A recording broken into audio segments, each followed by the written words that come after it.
Big breaking చూస్తున్నాం. పాకిస్తాన్ సైన్యం ఉగ్రవాదులు ఏకమైనట్లు సమాచారం వస్తోంది. ఇక భారత్ను దొంగదెబ్బ కొట్టేందుకు పాక్ విఫలయత్నం చేస్తోంది. టెర్రరిస్టులతో కలిసి భారత్పై కాల్పులకు తెగబడేలా వ్యూహం రచిస్తోందని సమాచారం. దీనిపై అప్డేట్స్ అందించడానికి మా అసోసియేట్ ఎడిటర్ రాజు సిద్ధంగా ఉన్నారు. రాజు, పాకిస్తాన్లో అంతర్యుద్ధం జరుగుతుందని తెలుస్తోంది. పాక్ ప్రధాని షహబాజ్ షరీఫ్, ఆర్మీ చీఫ్ ఆసిమ్ మునీర్ మధ్య విభేదాలు ఉన్నాయని వార్తలు వస్తున్నాయి. మరి పాకిస్తాన్ ప్రభుత్వం తీసుకునే నిర్ణయాన్ని ఆర్మీ చీఫ్ వ్యతిరేకించినట్లు తెలుస్తోంది. ఎలా చూడాలి? ఓవరాల్ అటువైపు సరిహద్దుల్లో కాల్పులు ఆగాయని కూడా అప్డేట్ వస్తోంది. ఎలా చూడాలి? ప్రస్తుతానికి శ్రీనగర్ కావచ్చు, అలాగే జమ్మూ కాశ్మీర్ కావచ్చు, ఇతర ప్రాంతాల్లో ప్రస్తుతానికి కాల్పులు ఆగాయని చెప్పేసి భారత సైన్యం ప్రస్తుతానికి ప్రకటించినటువంటి పరిస్థితి కనిపిస్తుంది. ఎస్పెషల్లీ ఏదైతే ప్రస్తుతం భారత సైన్యం ఇప్పుడు ఈ అంశాన్ని ప్రకటించిన తర్వాత ఇంకా కూడా కొన్ని అంశాలు ఇంకా కూడా వెలుగులోకి వస్తున్నటువంటి సిచ్యువేషన్ కనిపిస్తుంది. గత కొద్దిసేపటి క్రితమే కొన్ని న్యూస్ ఏజెన్సీస్, అంటే ప్రభుత్వం సంబంధించి అథెంటికేషన్ ఉన్నటువంటి కొన్ని మీడియాకు సంబంధించి ఏదైతే న్యూస్ ఏజెన్సీస్ ఉన్నాయి, న్యూస్ ఏజెన్సీస్ కొన్ని అంశాలు కూడా చెప్పినటువంటి పరిస్థితి. ఎస్పెషల్లీ టెర్రరిస్టులు కొంతమంది భారత్ మీద దాడి చేసినటువంటి ప్రయత్నం చేశారని చెప్పేసి, ఎస్పెషల్లీ నాగ్రోటా అనేటటువంటి ఒక భారత్కి సంబంధించినటువంటి ఆర్మీ పోస్ట్ ఉంది. సో అక్కడికి కొంతమంది టెర్రరిస్టులు చొచ్చుకొచ్చినటువంటి ప్రయత్నం చేశారని, వాళ్ళని భారత సైనికులు ఎదుర్కొన్నారు అని చెప్పేసి, సమర్థవంతంగా వాళ్ళని తిప్పికొట్టారు అని చెప్పేసి కూడా ప్రస్తుతానికి సమాచారంతో ఉంది. దానికి సంబంధించినటువంటి పూర్తి వివరాలు కూడా రావాల్సినటువంటి పరిస్థితి. సరే, ఇవన్నీ కూడా పక్కన పెడితే వాస్తవంగా టెర్రరిస్టులు అలాగే పాకిస్తాన్ సైన్యం ఏ విధంగా అయితే మొదటి నుంచి భారత్ చెబుతోందో టెర్రరిస్టులను పెంచి పోషిస్తుంది పాకిస్తాన్ అని చెప్పేసి, సో ఆ విధంగానే ప్రస్తుతానికి వాళ్ళతో చేతులు కలిపారా అనేటువంటి అనుమానాలు వ్యక్తమవుతున్నాయి. ఎందుకంటే ఇప్పుడు భారత్ పాకిస్తాన్ ప్రభుత్వంతో ఒప్పందం చేసుకునింది, ఈ కాల్పుల విరమణకు కూడా చేసినటువంటి పరిస్థితి. మరి కాల్పుల విరమణకు చేసినటువంటి నేపథ్యంలో అక్కడ ఉన్నటువంటి ఆర్మీ మాత్రం మాట వినకుండా కాల్పులకు తెగబడుతూ ఉన్నటువంటి పరిస్థితి. అలాగే నాగ్రోటా అనేటువంటి ప్రాంతానికి కూడా కొంతమంది టెర్రరిస్టులు వచ్చినట్టు కూడా గుర్తించినటువంటి సిచ్యువేషన్. అది ఇంకా కూడా అధికారికంగా ఇంకా దాన్ని ఏదైతే ధృవీకరించాల్సి ఉంది. సరే, అవన్నీ కూడా పక్కన పెడితే అసలు పాకిస్తాన్ ఏం చేయబోతోంది? పాకిస్తాన్ వేరు, ఆ పాకిస్తాన్ ప్రభుత్వం వేరు, పాకిస్తాన్ ఆర్మీ వేరా అనేటటువంటి ఒక రకమైనటువంటి ఆందోళన అయితే వ్యక్తమవుతున్నటువంటి పరిస్థితి. ఎందుకంటే అక్కడ ఉన్నటువంటి పాకిస్తాన్ ఆర్మీ చీఫ్ ఆసిమ్ మునీర్ కావచ్చు, అంతేకాకుండా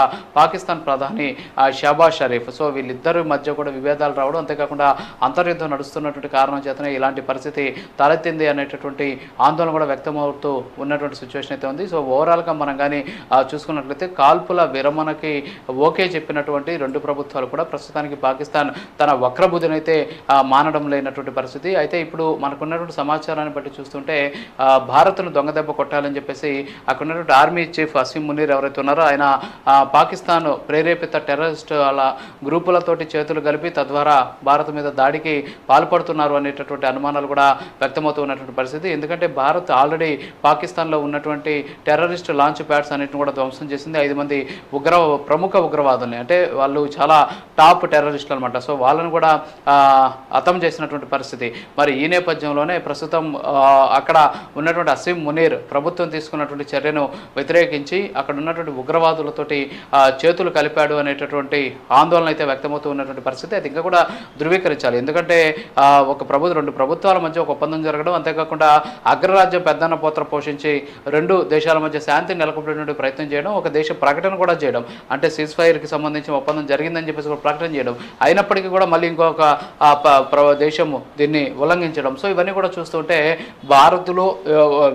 పాకిస్తాన్లో ఒక అంటే స్థిరమైనటువంటి ప్రభుత్వం, అంతేకాకుండా పాకిస్తాన్ ఆర్మీ చేతిలో కీలుబొమ్మగా ఉన్నటువంటి ప్రభుత్వం ఉంది అనేటటువంటి అనుమానాలు మొదటి నుంచి ఏ విధంగా అయితే ఉన్నాయో ఇప్పుడు కూడా అదే పరిస్థితి కనిపిస్తుంది. ఎందుకంటే పాకిస్తాన్లో ఉన్నటువంటి ప్రభుత్వం ఆర్మీ చీఫ్ ఆసిమ్ మునీర్ చేతిలో ఒక రకంగా కీలుబొమ్మగా ఉన్నటువంటి సిచ్యువేషన్ ఉంది. మరి ఈ నేపథ్యంలో ఇదంతా కూడా జరుగుతూ ఉన్నటువంటి పరిస్థితి. అయితే ప్రస్తుతానికి ఉగ్రవాదులతోటి పాకిస్తాన్ సైన్యం చేతులు కలిపిందనేటటువంటి అనుమానాలు వ్యక్తమవుతున్నా సరే వాటిని కూడా నిరూపించేటువంటి ప్రయత్నం చేస్తుంది భారత్. ఎందుకంటే ఇప్పటికే అనేక అంశాలను కూడా బయటపెట్టింది. ఎందుకంటే నిన్న కూడా ఏదైతే మిస్రీ విదేశాంగ సంబంధించిన కార్యదర్శి ఆయన మాట్లాడుతూ కూడా అనేక అంశాలను బయటపెట్టినటువంటి పరిస్థితి. పాకిస్తాన్కి సంబంధించినటువంటి ఉగ్రవాదులను పేల్చేస్తే వాళ్ళు చనిపోతే వాళ్ళకి పాకిస్తాన్ ఆర్మీ చీఫ్ ఆసిమ్ మునీర్ ఆధ్వర్యంలో సైనికులు వెళ్ళి వాళ్ళకి సైనికుల అంచనాలతో అంత్యక్రియలు చేయడం కావచ్చు, అంతేకాకుండా అక్కడ ఉన్నటువంటి వాళ్ళందరికీ కూడా ట్రిబ్యూట్ చేసినటువంటి పరిస్థితి. వాళ్ళకి జరిగినటువంటి సంతాప సభల్లో కూడా భారీ ఎత్తున ఆర్మీకి సంబంధించినటువంటి అధికారులు పాల్గొన్నారని చెప్పేసి కూడా మనకు కొంత సమాచారం కూడా వచ్చినటువంటి పరిస్థితి. దాన్నే భారత ప్రభుత్వం కూడా నిర్ధారించినటువంటి సిచ్యువేషన్. అయితే ఇదంతా కూడా చూస్తూ ఉంటే పాకిస్తాన్లో టెర్రరిస్టులు అలాగే సైన్యం కలిసి భారత్ మీద కుట్ర చేస్తున్నాయి అనేటటువంటి అనుమానాలు అయితే వ్యక్తమవుతున్నాయి. వాళ్ళు ఎన్ని కుట్రలు చేసినా సరే పాకిస్తాన్ ఖచ్చితంగా పాకిస్తాన్ని భారత్ దెబ్బ కొట్టేటటువంటి పరిస్థితి ఉంది. భారత్ ఇప్పటికే వాళ్ళకి బుద్ధి చెప్పినటువంటి పరిస్థితి. మనకు ఉన్నటువంటి సమాచారం మేరకు మీరు చెప్తున్నట్టు ఏదైతే జమ్మూ కాశ్మీర్కి సంబంధించి అక్కడ ప్రస్తుతానికి ఎలాంటి దాడులు లేవు. అంతేకాకుండా డ్రోన్లు కూడా అక్కడ ఉన్నటువంటి ఏదైతే ఆ ప్రాంతంలోకి వచ్చి మళ్ళీ వెనక్కి వెళ్ళిపోయాయి, దాడులు జరగలేదు అని చెప్పేసి పాకిస్తాన్ ఆర్మీ చెప్పిందని చెప్తున్నాం. ఇంకా అధికారికంగా అది కూడా మనకు బయటకు రానటువంటి పరిస్థితి. అయితే దాడులు మరి కాసేపట్లో అంటే కాసేపట్లో భారత ఆర్మీ అంటే ఇందాక రక్షణ శాఖ కావచ్చు, అంతేకాకుండా ఏదైతే విదేశాంగ శాఖకు సంబంధించి మీడియా బ్రీఫింగ్ ఉండేటటువంటి అవకాశాలు ఉన్నాయి ఈ ఏదైతే సీజ్ ఫైర్ని వైలేట్ చేసినటువంటి అంశానికి సంబంధించి. సో ఇవన్నీ కూడా మరి కాసేపట్లో అధికారికంగా బయటపెట్టేటటువంటి అవకాశాలు కనిపిస్తున్న పరిస్థితి. అయితే ఇప్పటికే కేంద్ర హోంశాఖ కావచ్చు, అంతేకాకుండా ఇంటెలిజెన్స్ బ్యూరో కూడా రాష్ట్రాల్లో ఉన్నటువంటి సిఎస్ఎల్ తోటి ఈ వీడియో కాన్ఫరెన్స్ పెట్టుకున్నట్టు తెలుస్తుంది. వీడియో కాన్ఫరెన్స్లో రాష్ట్రాలన్నీ కూడా అప్రమత్తంగా ఉండాలి అని చెప్పేసి ఆదేశాలు జారీ చేసినట్టు కూడా తెలుస్తూ ఉన్నటువంటి పరిస్థితి. అయితే భారత జవాన్లు వెంటనే అప్రమత్తం అవడం, కౌంటర్ అటాక్ చేసినటువంటి నేపథ్యం కూడా కనిపిస్తూ ఉంది. ఇందులో భాగంగానే ఎస్పెషల్లీ ఏదైతే ఈ జమ్మూ కాశ్మీర్లో కూడా ఈ ఉగ్రవాదులు ఒక దుశ్చర్యకు పాల్పడ్డట్టు కూడా సమాచారం కూడా అందుతూ ఉంది. ఇందాక నేను చెప్పినటువంటి నగ్రోటా అనేటటువంటి ప్రాంతంలో దాడికి పాల్పడినటువంటి సిచ్యువేషన్ అయితే ఉంది. సో దీని మీద కూడా భారీ ఎత్తున భారత ఆర్మీకి సంబంధించినటువంటి వాళ్ళు ఈ కాల్పుల్ని అలాగే ఈ దుశ్చర్యలు అన్నిటి కూడా తిప్పికొడుతూ ఉన్నటువంటి సిచ్యువేషన్ కనిపిస్తుంది. చందు, అజయ్, మీరు అన్నట్టు నగ్రోటా ప్రాంతంలో కూడా అక్కడ ఉగ్ర దాడి ఏదో జరిగినట్టు తెలుస్తుంది మిలిటరీ యూనిట్ పై. మరి ఆ ఉగ్రవాదుల కోసం వేట కూడా కొనసాగిస్తున్నట్టు చెప్తున్నారు. ప్రస్తుతానికైతే సరిహద్దులో ఎల్ఓసి దగ్గర కాల్పులు లేనప్పటికీ కూడా నెక్స్ట్ స్టెప్ దీనికి సంబంధించి ఎలా ఉండబోతుంది?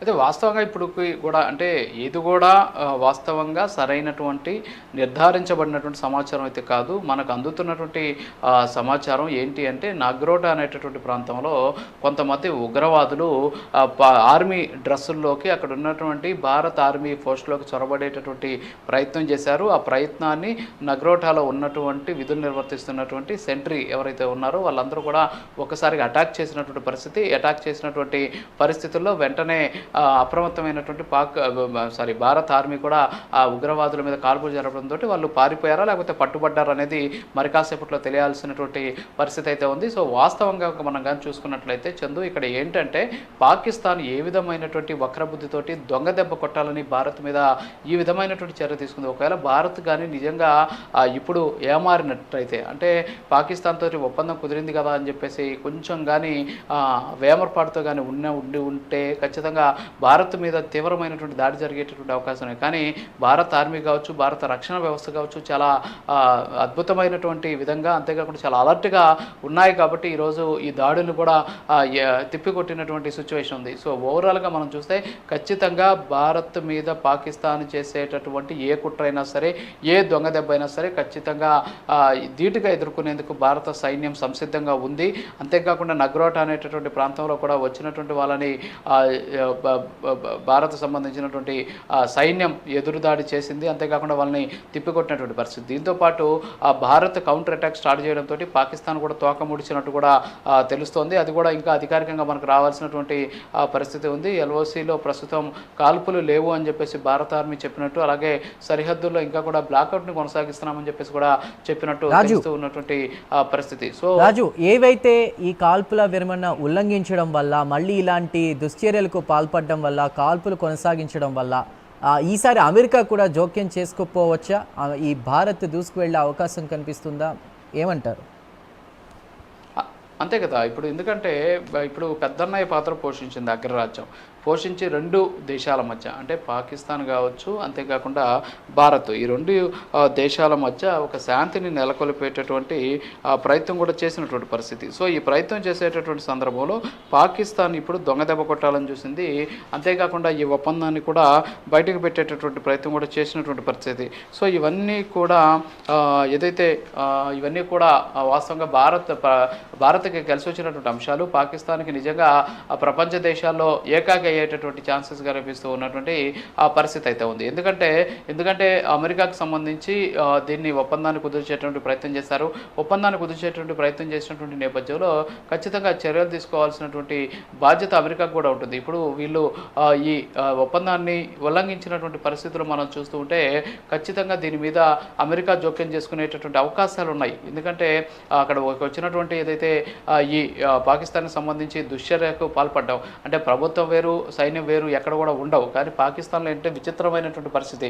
అన్ని చోట్ల కూడా సైన్యం ప్రభుత్వాల చేతిలో ఉంటే అక్కడ మాత్రం ప్రభుత్వం సైన్యం చేతిలో ఉండేటటువంటి పరిస్థితి. సో ఈరోజు భారత్ ఒప్పందం కుదిరింది పాకిస్తాన్ ప్రభుత్వంతో. కానీ సైన్యంలో ఉన్నటువంటి అసీం మునీర్ అనేటటువంటి ఒక దొంగ వల్ల ఈరోజు భారత్కి సంబంధించి ఈ ఏదైతే ఒప్పందం రద్దయినట్టు అంటే ఒప్పందం ఉల్లంఘించినట్టు కూడా మనకు స్పష్టంగా తెలుస్తుంది. సో మరి కాసేపట్లో ఫారెన్ సెక్రటరీ విక్రమ్ మిశ్రీ కూడా మీడియాతో మాట్లాడబోతున్నారు. అంతేకాకుండా ఆయన మీడియా బ్రీఫింగ్ కూడా చేపట్టేటటువంటి పరిస్థితి అయితే మనకు కనిపిస్తుంది. అంతేకాకుండా కొన్ని అంటే భారత్కి సంబంధించినటువంటి